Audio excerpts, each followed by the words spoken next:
Alright, today we are going to be doing a review on a 2006 SV650. Now, why are we doing a review on an 18-year-old bike? Because it's the one I own. And over time, Suzuki hasn't really changed much of anything with the SV650 except for the frame. So, now if you're new to SV650s, on the outside, it looks like a sport bike. So what's the big difference between this sport bike and all the other ones? Well, this sport bike has a 650cc V-twin engine. So a V-twin is commonly found more so in cruisers and bikes like that. Now, this video will have chapters in it, so if there's something in particular that you're looking for, you can just go ahead and skip to whatever that is. But anyway, the Suzuki SV650 was first introduced to become a competitor to Ducati's Monster 620. And the only real difference between those two bikes is that Ducati rocks an L-twin or a 90-degree twin, while Suzuki stuck to the V-twin. For a lot of people, if you tell them a sport bike has a twin engine, they instantly think of Harley, they instantly think of cruisers, and that's just not true, because most regular cruisers don't have what the SV has. Okay, the SV has dual overhead cams. Does your Honda Shadow have that? Probably not. If it does, then hold on. So with the motor being a V-twin engine, that means it makes a lot of its power down in the low to mid-range area. So whereas if you see a GSXR top out at, 186 miles, this isn't going to do that.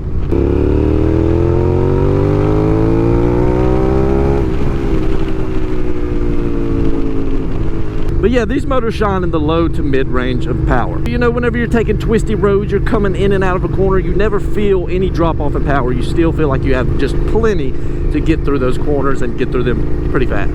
The SV650 engine is super reliable. There's so many people to back that up. This is a really strong, well-built motor. I mean, it's a Japanese motorcycle, so what do you expect? Most of them are built well. The only downside to owning an SV650 is you're not going to be doing wheelies. You're not going to be doing wheelies, okay? There's also many claims to back up this motor just exploding on itself in a wheelie. It's got a bad problem with the oil pickup. It's just, don't do wheelies on an SV650. If you want to do wheelies, if you want to get into stunning, the SV650 is immediately not for you. And this bike does not feel heavy at all. It's very agile. It's very maneuverable. Something you'll hear a lot of people talk about is how the SV kind of just falls into curves. It feels like it just takes the curve and makes its bitch. And it's true, this bike takes corners like no other, all right? It takes corners and it comes out of them real strong with that low end to mid-range power. And with the bike being so agile and having so much power in the corners, the SV650 has been the go-to for a bunch of people's budget track bikes. And I mean, as long as you're on a track where it's 100% corners and not a lot of straights, you might win a race or two. Now, talking about the gearbox on this motorcycle and how does the gearbox feel, it doesn't feel bad, but at the same time, it doesn't feel like it's top tier, top of the line. It's not the smoothest gearbox in the world, but it's also not even close to being the worst. So for what it is, though, it is a smooth gearbox. It's only ever so often that I notice any, little hiccups on the shifting. And keep in mind, mine is an 18-year-old bike, and it's also seen a bad owner or two who didn't take care of the bike. So things like that should be expected. It's an 18-year-old bike, and if you don't keep up with your maintenance, bad shit happens.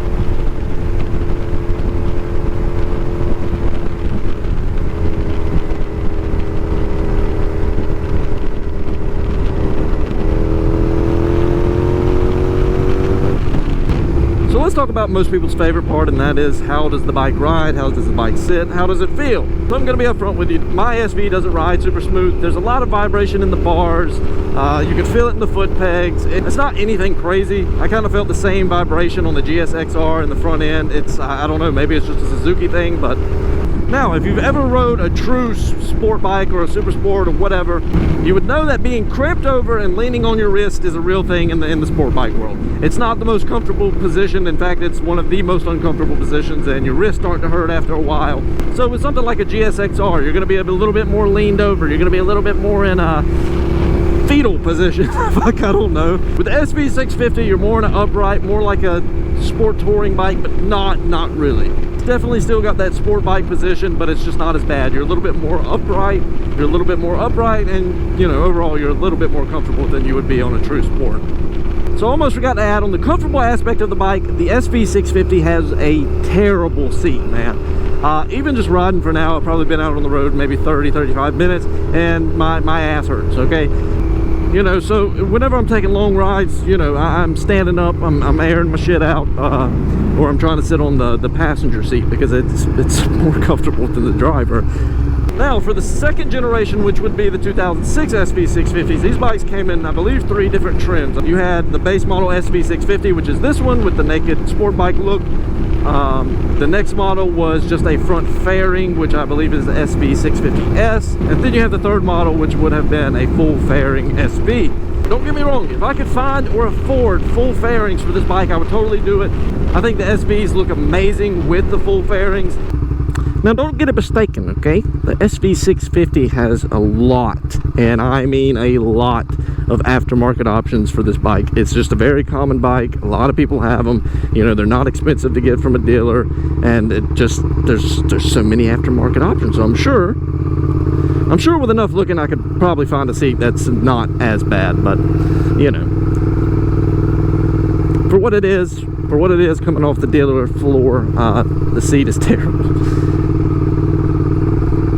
Like I said, these bikes are just so common and so commonly found, and they were so cheap, and they still are at a cheap price point in the market. But you know, a lot of people own these bikes, so you can find used parts, new parts, doesn't really matter. For example, you know, this bike needed a computer. The computer was shot on this bike, and you know, in one search on eBay, and bam, I found a computer for like 50 bucks. You know, that's not a bad price, especially compared to other computers' costs for other motorcycles. I definitely got off easy. Now, I want to talk about something that a lot of motorcycle channels talk about. You know, this being a entry-level beginner bike, and that's got to be one of the biggest bullshit lies I've ever heard. Because with entry-level, I think about, you know, let's say you have a wife and you want to get her into riding. You know, she has zero experience riding, she has zero experience using a manual transmission, a clutch, any of that. I feel like this is one of the absolute last bikes you would want an entry level. Now, I'm not saying a beginner, I'm saying an entry level rider to be on. For simple stuff like this, how bucky it is if you just barely twist the throttle in first gear. So you're already scaring the entry level rider right there. For me, it's just too bucky in the lower gears, you know, with that strong low end power, strong mid end power. That's just how it's going to be. For example, you know, they've kind of moved away from making any twin sport bikes like this anymore. There's very rare to find. I think the SV650 and probably Ducati might be the only ones on the market with one.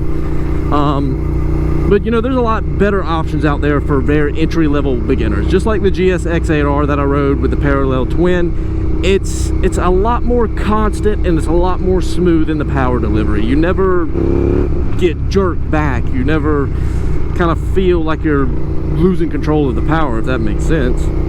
And you know, I feel like that's why they moved to parallel twins, is because it just is a little bit easier on an entry-level rider. I'm not gonna lie, I feel like I could put an entry-level rider on a GSX-8R and they would be just fine. The bike just doesn't have that much, I don't know, low end. The bike just doesn't have that much low end ass grab.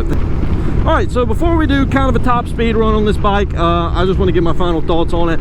I have absolutely loved every minute of this bike. It's very hard for me to find something that I don't like. And I'm not just saying that just because it's mine. If it's mine and there's something I don't like, I can admit it, okay? I'm not that guy. It's just a really good all-around bike. You know, taking corners is a beautiful thing to do on it.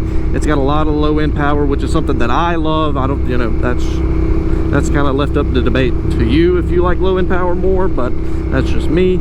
It's a great all-around bike. It has plenty of power, plenty of torque, and I don't know, I mean, I don't know what more you could ask for. And it's a sport bike that I feel like I can have fun in like driving around in the town, you know what I mean? On a regular sport bike, you kind of want to be out on the interstate, the highways or whatever, just fucking hauling ass. Alright, now to do the top speed run, and I want to check my chain because, yeah, I don't want to die. But yeah, man, if you're on the edge about getting one of these bikes, man, you could find these for like 1,500 bucks, 2,000. They're very cheap, and there's so many of them out there, and they're just a lot of fun.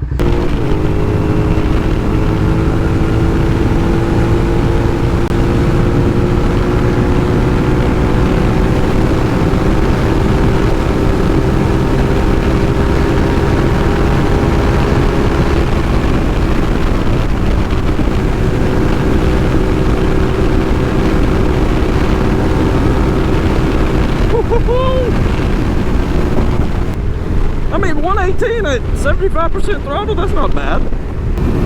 All right, we'll push it one last time.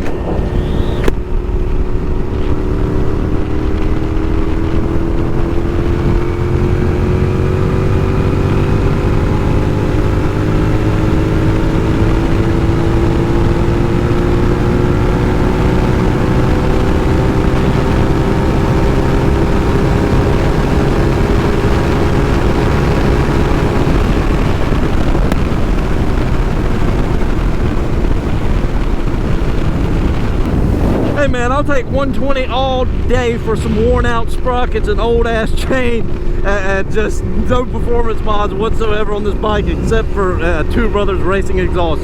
Hey, I am a-okay with that. Alright, anyway, if you enjoyed this video, if you enjoyed this review, I'm trying to get some practice in, so maybe I can do reviews in the future. But yeah, if you enjoyed this video, make sure to hit the like button, hit the subscribe button, and also tell me down below in the comments how I can perfect my reviews a little bit more. You know, what kind of categories would you like to see? What more would you have liked to see from me on this review? But yeah, thanks for watching this video. I hope all of you have a great day.